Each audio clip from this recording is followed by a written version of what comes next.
اللهم صل على محمد وعلى آل محمد كما صليت على إبراهيم وعلى آل إبراهيم إنك حميد مجيد. اللهم بارك على محمد وعلى آل محمد كما باركت على إبراهيم وعلى آل إبراهيم إنك حميد مجيد. اللهم صل على سيدنا محمد وعلى آل سيدنا محمد وأصحاب سيدنا محمد وبارك وسلم عليهم. إن الحمد لله نحمده ونستعينه ونستغفره ونؤمن به ونتوكل عليه ونعوذ بالله من شرور أنفسنا ومن سيئات أعمالنا. من يهده الله فلا مضل له ومن يضلله فلا هادي له.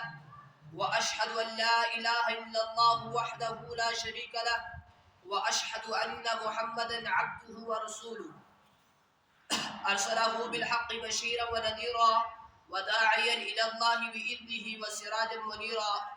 فقد قال الله تبارك وتعالى في الكلام المجيد والفرقان الحميد: وأعوذ بالله من الشيطان الرجيم. بسم الله الرحمن الرحيم. ولا تقولوا لمن يقتل في سبيل الله أموات بل أحياء ولكن لا تشعرون. قال النبي صلى الله عليه وسلم: والحسن والحسين سيد الشباب أهل الجنة، او كما قال علیہ الصلاۃ والسلام. محترم معزز بزرگ اور دوستوں اور معزز سامعین کرام، السلام علیکم ورحمۃ اللہ وبرکاتہ. محترم حضرات، اللہ رب العزت کا بے حد فضل، کرم، احسان، شکر جس رب ذوالجلال نے ہم سب کو یہ توفیق عطا فرمائی کہ ہم سب اس کی پاگاہ کے اندر حاضر ہوئے. اللہ سے دعا فرمائے اللہ ہماری حاضری کو بے حد قبول فرمائے، ہمارے لیے دنیا کے اندر ہدایت کا اور آخرت کے اندر نجات کا، بخشش مغفرت کا ذریعہ بنائے. شہداء کربلا قسط نمبر 4 اور آخری. محترم حضرات، آپ اس چیز سے بخوبی واقف ہوں گے، گزشتہ 2-3 جمعوں سے آپ حضرات کے سامنے مستقل اور تفصیل کے ساتھ واقعہ کربلا شروع ہے. آج انشاءاللہ ہم اختتام کو پہنچیں گے اور آخری اور چوتھی قسط میں آپ کے سامنے پیش کروں گا. امید ہے آپ سب حضرات باغور سماعت فرمائیں گے، بڑے ذوق اور شوق کے ساتھ سنیں گے، انشاءاللہ پھر عمل بھی کریں گے اور اپنے دوسرے دوست احباب رشتہ داروں تک بھی ان باتوں کو پہنچانے کی بھرپور کوشش کریں. لکھا ہے کتاب کے اندر کہ جب حضرت امام حسین رضی اللہ تعالیٰ عنہ کے تمام ساتھی شہید ہو گئے، صرف بھائی، بھتیجے، بانجھے کل 18 آدمی رہ گئے اور ایک آپ کا غلام باقی رہ گیا جس کا نام فیروز تھا. تو آپ نے ان سب سے فرمایا کہ میرے سب دوست یار شہید ہو چکے ہیں، اب میری باری ہے، لہٰذا مجھے لڑائی کے میدان میں جانا ہے. تو ان سب کے حضرت امام حسین رضی اللہ تعالیٰ عنہ کے ساتھ جو بھی تھے رشتہ دار، جو اولاد رسول جو ان کے ساتھ موجود تھے، وہ آپ کو لپٹ گئے اور کہا: حضرت جب تک ہم زندہ ہیں ہم آپ کو میدان جنگ کے اندر جانے نہیں دیں گے، ہم آپ کے اوپر اپنی جان قربان کرنا غنیمت سمجھتے ہیں اور اپنی بخشش کا ذریعہ سمجھتے ہیں. فرمایا کہ تم کہا کہ جب تک ہم زندہ ہیں ہم لڑتے رہیں گے، آپ کو میدان جنگ کے اندر نہیں جانے دیں گے. فرمایا کہ میرے پیارو، تم سب کا میری آنکھوں کے سامنے شہید ہونا یہ تو میرے لیے بڑے غم کی بات ہے. اس کے بعد حضرت عبداللہ بن مسلم، جو حضرت مسلم بن عقیل رضی اللہ تعالیٰ عنہ کے بیٹے تھے، انہوں نے آپ سے اجازت مانگی لڑنے کی. امام حسین فرمانے لگے کہ آپ کی والدہ کو پہلے بھی 3 صدمے آ چکے ہیں. 3 صدمے کون تھے؟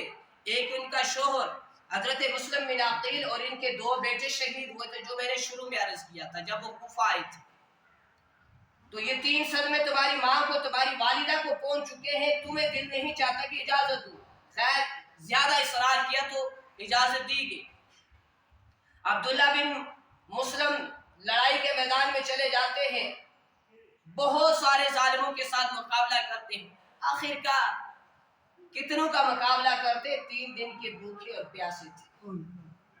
لڑتے لڑتے زخموں سے چورا چور ہو کر زمین پر گر جاتے ہیں اور اس دنیا سے چلے جاتے ہیں. اپنے باپ مسلم بن عقیل اور اپنے 2 ساتھ بھائیوں سے ملاقات کرتے ہیں. آپ کی روح جنت الفردوس کی طرف روانہ ہو جاتی ہے. اس کے بعد حضرت مسلم بن عقیل رضی اللہ تعالیٰ عنہ کے 3 بھائیوں نے حضرت امام حسین رضی اللہ تعالیٰ عنہ سے لڑنے کی اجازت چاہی. اس کے بعد یہ لڑنے کے لیے چلے گئے. بہت سارے ظالموں کے اس سے مقابلہ کیا. آخر کار کتنوں کا مقابلہ کیا؟ بھوک پیاس نے بہت تڑپایا تھا. 3 دن کے بھوکے اور پیاسے تھے. لڑتے لڑتے شہید ہو جاتے ہیں. اس کے بعد حضرت امام حسین رضی اللہ تعالیٰ عنہ کے 2 بھانجے حضرت زینب کے بیٹوں نے اجازت چاہی. کہا کہ دل نہیں چاہتا کہ تمہیں اجازت دوں کیونکہ تم شہید ہو جاؤ گے تو میری بہن زینب کو صدمہ پہنچے گا. میں اسے کیسے دکھوں کے اندر مبتلا دے. کہا کہ اگر تم نے جانا ہی ہے تو جاؤ اپنی ماں حضرت زینب سے اجازت دے. انہوں نے جا کر والدہ سے اجازت دی اور والدہ نے دین محمدیہ کی حفاظت کے لیے اپنے بیٹوں سے کہا جاؤ اللہ کے راستے کے اندر قربان ہو جاؤ. بزرگوں میرے اور آپ کے گھر والے ہمیں 3 دن کے لیے جماعت کے اندر جانے کی اجازت نہیں دیتے. یہ ایک مائیں تھی نے سلام ہو. ان کی قبروں پر اللہ کروڑوں اور ہزاروں کی تعداد میں لاکھوں کی تعداد میں اللہ رحمتوں کا نزول کرے. ایک یہ مائیں جن کی عظمت کو سلام ہو. یہ اپنے بیٹوں کو دین کی حفاظت کے لیے اپنی جان کا نذرانہ پیش کرنے کے لیے رخصت کر دیتی تھی. اور آج ہماری مائیں نہیں کہتی ہماری آنکھوں کے سامنے ہی بیٹھے رہو. اور تھوڑے لوگ ہیں تبلیغ کا کام کرنے والے. تم نے ہی ٹھیکہ اٹھایا ہوا ہے بستی والوں کا امت کا. اور بہت سارے لوگ تبلیغ کر رہے تم میری آنکھوں کے سامنے بیٹھے رہو. خیر اللہ حفاظت فرمائے دین کی صحیح سمجھ عطا فرمائے. اجازت مل گئی. یہ 2 نوجوان عمر بن سعد کے لشکر کے اندر کھلبلی مچا دیتے ہیں. زلزلہ پڑ جاتا ہے. وہ کہتے ہیں یہ نوجوان ہے ہمت کرو اور پکڑو اور قصہ ہی ختم کر دو. آخرکار لڑتے رہے. بہت سارے ظالموں کو قتل کرنے کے بعد جام شہادت نوش فرما دیتے. جب حضرت امام حسین رضی اللہ تعالیٰ عنہ کے پاس صرف اپنے صاحبزادے رہ گئے باقی سب شہید ہو گئے تو خود لڑائی کے میدان میں جانا چاہا. 3 شہزادے جو تھے صاحبزادے جو تھے ایک کا نام علی اکبر ایک کا نام علی اصغر اور ایک کا نام حضرت زین العابدین. یہ 3 باقی رہ گئے تو آپ نے خود جانا چاہا لڑائی کے میدان میں. علی اکبر دوڑ کر پاؤں سے لپٹ جاتے ہیں. کہتے ہیں ابا جان اس وقت علماء نے لکھا ہے حضرت علی اکبر کی عمر 22 سال تھی. 22 سال کا نوجوان اپنے باپ کے پاؤں سے لپٹ جاتا ہے اور کہتا ہے ابا جان یہ کیسے ہو سکتا ہے آپ میری آنکھوں کے سامنے شہید ہو جائے. میں یتیمی کا داغ اپنے ماتھے پر اٹھایا ہوا پھروں. آپ مجھے اجازت دیں میں آپ پر اپنی جان آپ سے پہلے قربان کرنے کے لیے تیار ہوں. کہا جب بیٹے کی آنکھوں کے سامنے باپ کا مرنا اچھا نہیں تو باپ کی آنکھوں کے سامنے بیٹے کا مرنا کیسے گوارا اور اچھا ہے. خیر تم اپنی والدہ سے اجازت لے لو. اس نے تمہیں بڑی محنت بڑی کوششوں سے پالا ہے. اس سے اجازت مانگو. حضرت امام حسین رضی اللہ تعالیٰ عنہ کی بیوی سے جب حضرت علی اکبر جاتے ہیں اپنی والدہ سے اجازت مانگتے ہیں کہ مجھے لڑنے کی اجازت دو. ان کی والدہ حضرت امام حسین کی بیوی فرماتی ہیں کہ علی اکبر سے کہ آپ کے باپ کے بعد یعنی امام حسین کے بعد آپ ہی کو میں نے اپنی زندگی کا سہارا سمجھا تھا. آپ بھی مجھ سے جدا ہو رہے ہیں. فرمایا خیر چلے جاؤ دین محمدیہ کے لیے اپنی جان قربان کر دو. میں صبر و شکر کے اندر حضرت اسماعیل علیہ السلام کی والدہ حضرت ہاجرہ سے کم نہ ہوگی. آپ چلے اپنی جان قربان کر دو دین کی حفاظت کے. اجازت مل جاتی ہے. اس کے بعد امام حسین خود علی اکبر کے جسم کے اوپر جو ہے ہتھیار سجاتے ہیں لڑائی کا سامان تیار کرتے ہیں اور تلوار ہاتھ میں دیتے ہیں. ایک تیز گھوڑے پر سوار کرتے ہیں. حضرت علی رضی اللہ تعالیٰ عنہ کا پٹا ان کے اس پر کمر پر باندھتے ہیں اور اس کے بعد ان کو جنگ کے لیے روانہ کرتے ہیں. یہ جاتے ہیں ان کے ساتھ لڑنے کے لیے. عمر بن سعد اور شمر کہتا ہے اپنی فوج سے ایک ہی نوجوان باقی ہے ہمت کرو پکڑ لو بات ہی ختم کر. ہمت کرو ہمت نہ ہارو. یہ جاتے ہیں لڑائی کے میدان میں جا کر ان ظالموں پر ایسی وار کرتے ہیں بہت سارے آدمیوں کو قتل کرتے ہیں ظالموں کو. اور اس کے بعد واپس آتے ہیں خیمے کے اندر اپنے باپ حضرت امام حسین سے فرماتے ہیں ابا جان